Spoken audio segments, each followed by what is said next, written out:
नमस्कार दोस्तों, अगर आप उत्तर प्रदेश पुलिस कांस्टेबल की तैयारी कर रहे हैं या एसएससी जीडी की तैयारी कर रहे हैं तो ये वीडियो आपके लिए होने वाली है।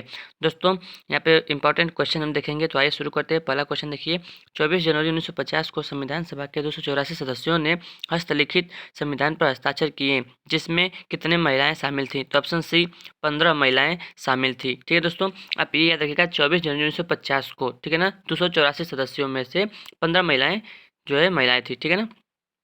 देखिए यहाँ पर डिटेल में देख लेते हैं इसको। 24 जनवरी 1950 को संविधान सभा की अंतिम बैठक हुई, ठीक है, जिसमें संविधान सभा द्वारा डॉक्टर राजेंद्र प्रसाद को स्वतंत्र भारत का प्रथम राष्ट्रपति चुना गया। और संविधान सभा की इस बैठक में 284 सदस्यों ने भाग लिया था, जिसमें 15 महिला सदस्य भी थी। ठीक है, सबने मिलकर जो है हस्तलिखित संविधान पर अपने अपने हस्ताक्षर किए। क्वेश्चन नंबर दूसरा देखिए, भारत का मूल रूप संविधान किसके द्वारा हाथ से लिखा गया था? ठीक है ना। तो ऑप्शन नंबर सी, प्रेम बिहारी नारायण राय जादा के द्वारा लिखा गया था हाथ से। ठीक है, 26 जनवरी 1950 को अपनाया गया मूल भारतीय संविधान एक मुद्रित दस्तावेज नहीं था। इसकी मूल प्रति हिंदी और अंग्रेजी दोनों में ही हस्तलिखित थी। प्रेम बिहारी नारायण राय जादा ने जो है इसकी हस्तलिपि तैयार की थी तथा आचार्य नंदलाल बोस के मार्गदर्शन में शांति निकेतन के कलाकारों ने इसे अलंकृत किया। यह दस्तावेज अब भारत की संसद की पुस्तकालय में संरक्षित है। ठीक है ना। तो आगे बढ़ते हैं फ्रेंड्स, अगला क्वेश्चन देखते हैं। संविधान सभा से जुड़ी निम्नलिखित घटनाओं को उनके कालक्रम के अनुसार लिखें, सबसे पहले घटी घटना से शुरू करके सबसे अंत में घटी घटना तक। ठीक है, तो फ्रेंड्स देखिए यहाँ पर क्रम में करना है, तो ऑप्शन ए सही है, यानी कि ABCD क्रम सही लिखा हुआ है। ठीक है ना। देख सकते हैं यहाँ पर। देखिए सबसे पहले उद्देश्य संकल्प सर्वसम्मति से अंगीकृत हुआ 22 जनवरी 1947 को। उसके बाद राष्ट्रध्वज जो है अंगीकृत हुआ 22 जुलाई 1947 को। ठीक है, उसके बाद संविधान सभा द्वारा पारित और स्वीकृत हुआ 26 नवंबर 1949 को। और उसके बाद जनगण मन राष्ट्रगान के रूप में अंगीकृत हुआ 24 जनवरी 1950 को। ठीक है, तो ये क्रम से याद रखिएगा। आगे बढ़ते हैं, अगला क्वेश्चन देखते हैं फ्रेंड्स। देखिए अगला क्वेश्चन क्या है कि भारत के संविधान को 1946 के कैबिनेट मिशन योजना के तहत जो है गठित एक सभा द्वारा तैयार किया गया था। इस संविधान सभा में संविधान तैयार करने के लिए जो है कितनी समितियां थी? तो ऑप्शन यहाँ पर देख सकते हैं फ्रेंड्स, इसमें से कोई सही नहीं है। ठीक है ना, 21 समितियां थी, यहाँ पर देख सकते हैं। देखिए, भारत के संविधान को 1946 में कैबिनेट मिशन के तहत गठित एक संविधान सभा द्वारा तैयार किया गया था। इस संविधान सभा में संविधान तैयार करने के लिए 21 समितियां थीं, जिसमें 13 छोटी समितियां थीं और 8 बड़ी समितियां थीं। तो फ्रेंड्स ऑप्शन में से कोई था ही नहीं, 7, 15, 10, 13। ठीक है, अगर आपको लगाना होगा दोस्तों तो इसमें से 13 लगा दीजिएगा। शायद छोटी समितियाँ पूछा चाहता होगा तो छोटी हो जाएगा। ठीक है, और 8 समितियाँ थी तो 8 तो ऑप्शन में है नहीं। ठीक है, तो फिर याद रखिएगा कि 21 समितियाँ थीं, जिसमें तो 13 जो है छोटी समितियाँ थीं और 8 बड़ी समितियाँ थीं। ठीक है, आगे बढ़ते हैं। 9 दिसंबर 1946 को नई दिल्ली में संविधान सभा की पहली बैठक, याद रखिएगा 9 दिसंबर 1946 को संविधान सभागृह में हुई, जिसे अब किस नाम से जानते हैं दोस्तों? ठीक है ना, तो ऑप्शन नंबर ए सही है, संसद भवन का केंद्रीय कक्ष के नाम से जानते हैं। इसको पढ़ लेते हैं डिटेल में। 9 दिसंबर 1946 को संविधान सभा की पहली बैठक सच्चिदानंद सिन्हा की अध्यक्षता में नई दिल्ली के संविधान सभागृह में हुई थी, जिसे अब संसद भवन के केंद्रीय कक्ष के रूप में जाना जाता है। इस बैठक में मुस्लिम लीग ने भाग नहीं लिया था। 11 दिसंबर 1946 को डॉक्टर राजेंद्र प्रसाद संविधान सभा के अस्थायी अध्यक्ष निर्वाचित हुए। 9 दिसंबर को जो है 9 दिसंबर 1946 को पहली बैठक हुआ था। ठीक है, और इसमें सच्चिदानंद सिन्हा को अस्थायी अध्यक्ष के रूप में चुना गया था। और 11 दिसंबर 1946 को डॉक्टर राजेंद्र प्रसाद को जो है अस्थायी अध्यक्ष उनको चुना गया था इस देश। ठीक है ना। आगे बढ़ते हैं, अगला क्वेश्चन। किसने गवर्नर जनरल और प्रदेशों के गवर्नरों को संवैधानिक प्रमुख का दर्जा दिया है? तो ऑप्शन ए, भारतीय स्वतंत्रता अधिनियम। ठीक है ना, पढ़ लेते हैं डिटेल में। भारतीय स्वतंत्रता अधिनियम 4 जुलाई 1947 को ब्रिटिश संसद में प्रस्तुत किया गया, जो 18 जुलाई 1947 ईस्वी को स्वीकृत किया गया। 4 जुलाई को प्रस्तुत किया गया था, 18 जुलाई को स्वीकृत किया गया। ठीक है, इसके प्रमुख प्रावधानों के तहत भारत और पाकिस्तान दो डोमिनियन स्टेट की स्थापना, दोनों देशों के लिए अलग अलग संविधान सभा का गठन, गवर्नर जनरल तथा प्रदेशों के गवर्नरों को संवैधानिक प्रमुख का दर्जा दिया गया। ठीक है, अगर आगे बढ़ते हैं, संविधान सभा का अंतिम सत्र कब आयोजित किया गया था? संविधान सभा का अंतिम सत्र, तो ऑप्शन नंबर बी होगा ना, 24 जनवरी 1950। देख लेते हैं। देखिए बी सही है।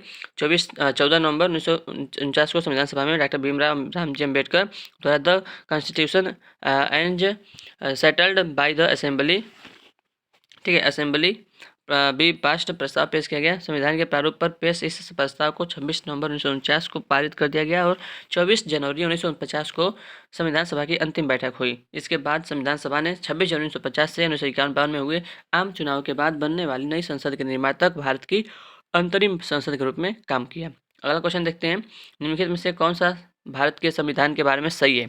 यह दुनिया में किसी भी संप्रभु देश का सबसे बड़ा लिखित संविधान है, ये भी बात सही है। संसद संविधान को निरस्त कर सकती है। ऑप्शन सी देखते हैं, यह संसदीय सर्वोच्चता प्रदान करता है, संवैधानिक सर्वोच्चता नहीं। तो कौन सा है फ्रेंड्स? ऑप्शन नंबर ए, केवल एक ही वाला सही है, ठीक है ना। यह जो है दुनिया में सब किसी भी संप्रभु देश का सबसे लंबा लिखित संविधान है, बाकी बी और सी गलत है, ठीक है। यहाँ पर पढ़ भी सकते हैं, संसद जो है संविधान को निरस्त नहीं कर सकती, बल्कि इसमें संशोधन कर सकती है। और भारतीय संविधान संवैधानिक सर्वोच्चता प्रदान करती है, न कि संसदीय सर्वोच्चता, ठीक है ना। क्या प्रदान करती है? संवैधानिक सर्वोच्चता प्रदान करती है, लेकिन संसदीय सर्वोच्चता नहीं। आगे बढ़ते हैं, अगला क्वेश्चन देखते हैं, कौन सा अधिनियम के द्वारा जो है पहली बार देश में प्रत्यक्ष चुनाव की शुरुआत की? इसके द्वारा कुछ सीमित लोगों को उनकी संपत्ति कर अथवा शिक्षा के आधार पर मताधिकार दिया गया। तो ऑप्शन नंबर देखते हैं डी, भारत सरकार अधिनियम 1919 के द्वारा, ठीक है। पढ़ सकते हैं, भारत सरकार अधिनियम 1919 को मॉन्टेग्यू चेम्सफोर्ड सुधार के नाम से नाम से भी जाना जाता है, ठीक है। इस अधिनियम के द्वारा देश में पहली बार प्रत्यक्ष चुनाव की शुरुआत हुई। याद रखिएगा, भारत शासन अधिनियम 1919। इस अधिनियम के द्वारा कुछ सीमित लोगों को उनकी संपत्ति, कर या शिक्षा के आधार पर मताधिकार दिया गया। कुछ मुख्य विशेषताएं देख लीजिए, केंद्र में द्विसदनात्मक विधायी का गठन, प्रांतों में द्वैध शासन प्रणाली की शुरुआत, लोक सेवा आयोग का गठन, सांप्रदायिक आधार पर सिखों, भारतीय ईसाइयों, आंग्ल भारतीय व यूरोपीय के लिए जो है पृथक निर्वाचन, अवैधानिक आयोग का गठन, केंद्रीय विधानसभा में वायसराय के अध्यादेश जारी करने की शक्ति, ठीक है। अगला क्वेश्चन देखते हैं, क्वेश्चन नंबर 10, निम्न में से कौन सा संविधान सभा के बारे में सही है? तो संविधान का मसौदा तैयार करना ही संविधान सभा का एकमात्र कार्य है। एक बार जब संविधान अस्तित्व में आता है, संविधान सभा भंग कर जाती है। अगला कुछ ऑप्शन देखते हैं, इन दोनों में से बताना कौन सही है। तो ऑप्शन सी, केवल बी वाला ही सही था, ठीक है ना। इसको पढ़ लेते हैं, कैबिनेट मिशन के तहत 9 दिसंबर 1946 को एक संविधान सभा का गठन किया गया। इसका मुख्य कार्य संविधान का मसौदा तैयार करना था, किंतु इसके अतिरिक्त इसने कुछ अन्य कार्य भी किए, जैसे अधिनियमित कानूनों को निर्णय लेने की प्रक्रिया में शामिल किया गया। इसने मई 1949 में ब्रिटिश राष्ट्रमंडल में भारत की सदस्यता को स्वीकार कर मंजूरी दे दी थी। इसके द्वारा जो है राष्ट्रगान, राष्ट्रगीत, राष्ट्रीय ध्वज को अपनाया गया। ध्यातव्य है कि 24 जनवरी 1950 को जो है संविधान सभा की अंतिम बैठक हुई एवं संविधान सभा भंग कर दी गई। अतः कथन बी सही है, ठीक है, ए गलत था, ठीक है। अगला क्वेश्चन देखिए, भारत का संविधान सभा द्वारा प्रारूपित किया गया था और 16 मई 1946 को कैबिनेट मिशन प्लान के अंतर्गत इसे कार्यान्वित किया गया। संविधान सभा के सदस्यों का चयन प्रादेशिक असेंबलियों द्वारा अनुपातिक प्रतिनिधित्व प्रणाली के एकल जो है हस्तांतरणीय मत द्वारा किया गया था। उस समय संविधान सभा के सदस्यों की कुल संख्या कितनी थी? तो यहाँ पर देख सकते हैं, तो 389, ऑप्शन नंबर बी, ठीक है, देख सकते हैं। तो यहाँ पर याद रखिएगा 389 थे, ठीक है ना सदस्य। वह नेता कौन से थे जो केंद्रीय विधानसभा के अध्यक्ष थे 1946 से लेकर 1947 तक? फिर वे संविधान सभा के अध्यक्ष बने और तत्पश्चात वे लोकसभा के अध्यक्ष भी बने। तो जी मावलंकर थे क्या? ऑप्शन बी, गणेश वासुदेव मावलंकर, ठीक है ना, याद रखिएगा। जो केंद्रीय विधानसभा के अध्यक्ष थे 1946 1947 तक, फिर वे संविधान सभा के अध्यक्ष बने और उसके बाद जो है वे लोकसभा के अध्यक्ष भी बने, ठीक है ना। अगला क्वेश्चन देखिए, भारतीय संविधान लागू होने से पहले भारत का प्रशासन मूल रूप से किस दस्तावेज के अनुसार होता था? तो यहाँ पर देख सकते हैं कौन सा था, ए बी सी, ठीक है। आगे बढ़ते देख लेते हैं, ऑप्शन नंबर डी, ठीक है ना, तो डी वाला ये सही है, ठीक है ना। देख सकते हैं 1935 के जो है अनुसार होता था, ठीक है ना। इस अधिनियम में 321 धाराएं और 10 अनुसूचियां थी, ठीक है ना। इसकी विशेषता थी कि अखिल भारतीय संघ, प्रांतीय स्वायत्तता, केंद्र में द्वैध शासन की स्थापना तथा संघीय न्यायालय की व्यवस्था, ठीक है। इस अधिनियम का प्रमुख उद्देश्य भारत सरकार को ब्रिटिश सरकार के अधीन लाना था, अतः भारत सरकार के अधिकारों का स्रोत ब्रिटिश सम्राट था। हालांकि 1935 के अधिनियम में प्रांतीय स्वतंत्रता जैसे कुछ उपयोगी और महत्वपूर्ण सुधार शामिल थे, फिर भी भारत सरकार अधिनियम 1935 भारत के संवैधानिक विकास का वह बिंदु था जहां से पीछे की ओर नहीं लौटा जा सकता था, ठीक है ना।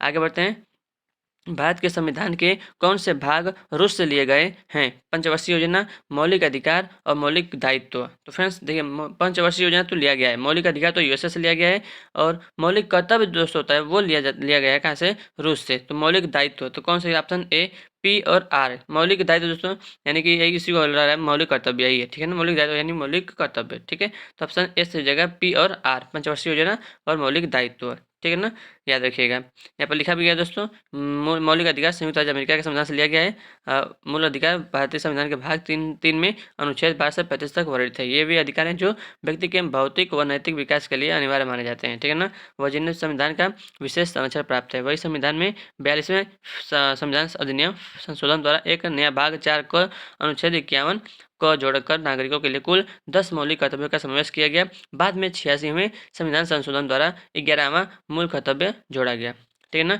लास्ट क्वेश्चन देख लेते हैं। मूल हस्तलिखित भारतीय संविधान के प्रत्येक पृष्ठ को किसके कलाकारों के द्वारा जो है निखारा और सजाया गया? तो ऑप्शन नंबर डी, ठीक है ना, शांति निकेतन। शांति निकेतन जो है वो सजाया गया था, ठीक है ना। 221 पेज था उसमें, 221 पेज के दस्तावेज के हर पन्ने पर तो चित्र बनाना संभव नहीं था, इसलिए नंदलाल जी ने जो है संविधान के हर भाग की शुरुआत में 8 से 12 इंच के चित्र बनाए। ठीक है दोस्तों, तो याद रखिएगा शांति निकेतन के कलाकारों द्वारा, ठीक है ना। तो फ्रेंड्स आपके लिए लास्ट क्वेश्चन आपके लिए क्वेश्चन रहेगा, ठीक है ना।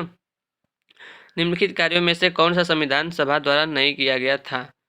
तो चलिए, ये तो थोड़ा सा बड़ा क्वेश्चन हो जाएगा, मैं आपके लिए छोटा सा क्वेश्चन दे दे रहा हूँ, ठीक है ना। आप तो चलिए ये बता दीजिएगा, ठीक क्वेश्चन आपके लिए होमवर्क रहेगा। भारतीय संविधान का कौन सा अनुच्छेद नए राज्यों के गठन के विषय में है? ठीक है ना। नए राज्यों के ऑप्शन अनुच्छेद 3, अनुच्छेद 12, अनुच्छेद 22, अनुच्छेद 9, ठीक है ना। नए राज्यों के गठन के विषय में है, तो आप इसका जवाब आप कमेंट बॉक्स में दीजिएगा। ठीक है फ्रेंड्स, तो मिलते हैं आपसे नेक्स्ट वीडियो में नए नए क्वेश्चंस को लेकर, ठीक है ना फ्रेंड्स। तो thanks for watching this video. जय हिंद, जय भारत, वंदे मातरम।